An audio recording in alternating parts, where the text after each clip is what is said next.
ಎಷ್ಟು ಎಕರೆ ಐತಣ್ಣ? 9,600 ಎಕರೆ. ಹಾಂ, hi friends, ನಾನು ನಿಮ್ಮ ರಾಜೇಶ್ ಚಾಮ್ಸ್ ಮಾತಾಡ್ತೇನೆ. ಅಣ್ಣವರು ಒಂದು ಸಾಂಗ್ ಹೇಳ್ತಾರೆ ನೋಡಿ, ರೈತರ ಪರ. ಈಗ ಆ ಸಾಂಗ್ನ ನೀವು ಫುಲ್ ಕೇಳಬೇಕು ಅಂದರೆ ಕೊನೆವರೆಗೂ ವಿಡಿಯೋ ನೋಡಬೇಕು, ಆವಾಗಲೇ ಆ ಸಾಂಗ್ನ ನೀವು ಕೇಳೋಕ್ಕಾಗೋದು. ನೋಡಿ, ನಾನು ಮತ್ತು ನಮ್ಮ ಹುಡುಗ ಇಬ್ಬರೂ ಬೆಂಗಳೂರಿಂದ ಬಿಡದಿ ಹತ್ರ ಇರೋ ಬೈರ್ಮಂಗ್ಳಕ್ಕೆ ಹೊಲ್ಟು.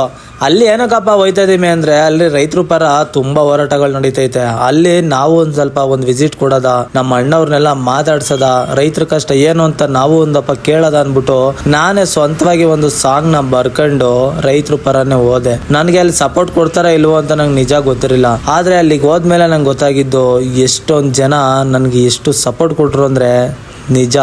ನಾನು ಯಾವ ಊರಿಗೆ ಹೋದ್ರೂ ಅಷ್ಟೇ ಪಾಪ ನನಗೋಸ್ಕರ ಎಲ್ಲರೂ ಸಪೋರ್ಟ್ ಕೊಡ್ತಾಯಿದ್ದಾರೆ. ಈ ಥರ ಸಪೋರ್ಟ್ನ ನಾನು ಯಾವತ್ತೂ ಮರೆಯಲ್ಲ. ಯಾಕೆಂದರೆ ನಾನು ಎಲ್ಲಿಗೆ ಹೋಗಲಿ ಪಾಪ ನನಗೆ ಯಾರೂ ಕೂಡ ಏನಂದ್ರೆ ಏನೂ ಮಾತಾಡಿಲ್ಲ. ಅವ್ರೊಂದು ಮಾತು ಬೋದ್ರೂ ಕೂಡ ನನಗೆ ಬೇಜಾರಿಲ್ಲ. ಯಾಕಂದರೆ ಜನಗಳಿಗೋಸ್ಕರ ನಾನು ವೀಡಿಯೋ ಮಾಡ್ತಾ ಇರೋದು. ಜನಗಳೇ ಇಲ್ಲ ಅಂದಮೇಲೆ ನಾನು ವೀಡಿಯೋ ತಗೊಂಡು ನಾನೇನು ಮಾಡಲಿ, ಉಪ್ಪು ಖಾರ ಹಾಕ್ಲ ನಾನು, ಅವರೇ ನಮಗೆ ಮುಖ್ಯ. ಸರಿ ಅಂದ್ಬಿಟ್ಟು ಅಣ್ಣವ್ರನ್ನೆಲ್ಲ ನಿನ್ಸ್ಬಿಟ್ಟು ನನ್ನ ಸಾಂಗ್ನ ಕೇಳಿಸ್ತಾ ಇದ್ದೀನಿ ವೀಡಿಯೋ ಮಾಡಬೇಕು ಅಂದ್ಬಿಟ್ಟು. ಅವರು ಎಷ್ಟು ಖುಷಿಯಿಂದ ಕೇಳ್ತಿದ್ರೆ ನೋಡಿ. ಒಗ್ಗಟ್ಟಿಂದ ಹೋಗಿ ನಾವು ನ್ಯಾಯ ಕೇಳೋಣ. ಬನ್ನಿ ಬನ್ನಿ ಬನ್ನಿ ಬನ್ನಿ ಎಲ್ಲರೂ ಬನ್ನಿ, ಒಗ್ಗಟ್ಟಿಂದ ಹೋಗಿ ನಾವು ನ್ಯಾಯ ಕೇಳೋಣ. ರೈತರ ಪರ ನಿಲ್ಲೋಣ, ರೈತರ ಪರ ನಿಲ್ಲೋಣ, ರೈತರ ಪರ ನಿಲ್ಲೋಣ.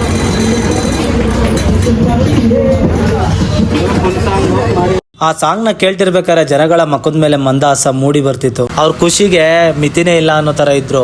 ಅವಾಗ ಸರಿ ಅಂದ್ಬಿಟ್ಟು ಎಲ್ಲರೂ ಮಾಡೋದ ಅಂತ ಜೈಕಾರ ಹಾಕಿದ್ರು. ಅವಾಗ ಅದೇ ಖುಷಿಲಿ ನಮ್ಮ ಅಣ್ಣವ್ರು ನೋಡಿ ಸಾಂಗ್ ಹಾಡ್ತಾ ಇರ್ಬೇಕಾದ್ರೆ ಎಷ್ಟು ಮುಂದೆ ಬಂದು ನನಗಿಂತನೂ ಜೋಶಲ್ಲಿ ಅವರೇ ಮುಂದೆ ಹೋಗ್ತಿದ್ರು. ನನಗೂ ಭಾಳ ಖುಷಿ ಆಯಿತು. ಆ ವಿಡಿಯೋ ಎಲ್ಲ ಎಷ್ಟು ಸಖತ್ತಾಗೈತೆ ಅಂದರೆ, ಜನಗಳ ಜೊತೆ ಬೆರೆಯೋದೇ ಒಂಥರ ಇಷ್ಟ. ಒಬ್ಬನೇ ಒಂಟಿಯಾಗಿ ಇರೋದಕ್ಕೂ ಜನಗಳ ಜೊತೆ ಸೇರಿ, ಅದು ಅಲ್ಲದೆ ಇಂಥ ಏಜ್ ಆಗಿರೋರ ಜೊತೆ ಸೇರಬೇಕು ಅಂದರೆ ಅದೆಷ್ಟು ಖುಷಿ ಅಂದರೆ, ನನ್ನ ವೀಡಿಯೋಗಳೆಲ್ಲ ನೀವು ತುಂಬ ಗಮನಿಸಿದ್ದೀರಾ. ನಾನು ಯಾವಾಗಲೂ ಏಜ್ ಆಗಿರೋರ ಜೊತೆ ಜಾಸ್ತಿ ಮಾಡಿರೋದು. ಅವ್ರ ಜೊತೆ ಇರೋಕ್ಕೆ ಒಂಥರ ಖುಷಿ. ಅದೇ ನಾನು ರ್ಯಾಪ್ ಸಾಂಗ್ ಆಡಬೇಕಾದ್ರೆ ಮುಂದೆ ಬರ್ತಿದ್ರಲ್ಲ, ಅವರೇನೆ ಆ ಸಾಂಗ್ ಆಡಿರೋದು. ಪಾಪ ಎಷ್ಟು ಫೀಲಲ್ಲಿ ಆಡೋರೆ ಅಂದರೆ ನನಗೆ ತುಂಬಾ ಬೇಜಾರಾಯಿತು. ಅವ್ರ ಕಷ್ಟನ ಯಾವ ಥರ ಹೇಳ್ಕೊತಾ ಇದ್ದಾರೆ ಅಂತ ಈ ಸಾಂಗ್ ಮುಖಾಂತರ ಈ ವಿಡಿಯೋನ ಎಂಡ್ ಮಾಡ್ತೀನಿ, ನೋಡ್ಕೊಬಿಡಿ. ಹೇಳಿ. ಒಡೆಯಿತು ಒಲವಿನ ಕನ್ನಡಿ, ತಂದಿತು ಬಾಳಲಿ ಶೋಕದ ಮುನ್ನುಡಿ. ಒಡೆಯಿತು ಒಲವಿನ ರೈತನ ಕನ್ನಡಿ. ನೋಡಿದ್ರ ಅಣ್ಣವ್ರು ಯಾವ ಥರ ಸಾಂಗ್ ಹೇಳೋರೆ ಅಂತ. ಈ ವಿಡಿಯೋ ಇಷ್ಟ ಆದ್ರೆ ದಯವಿಟ್ಟು ಕಮೆಂಟ್ ಮಾಡೋದನ್ನ ಮರಿಬೇಡಿ.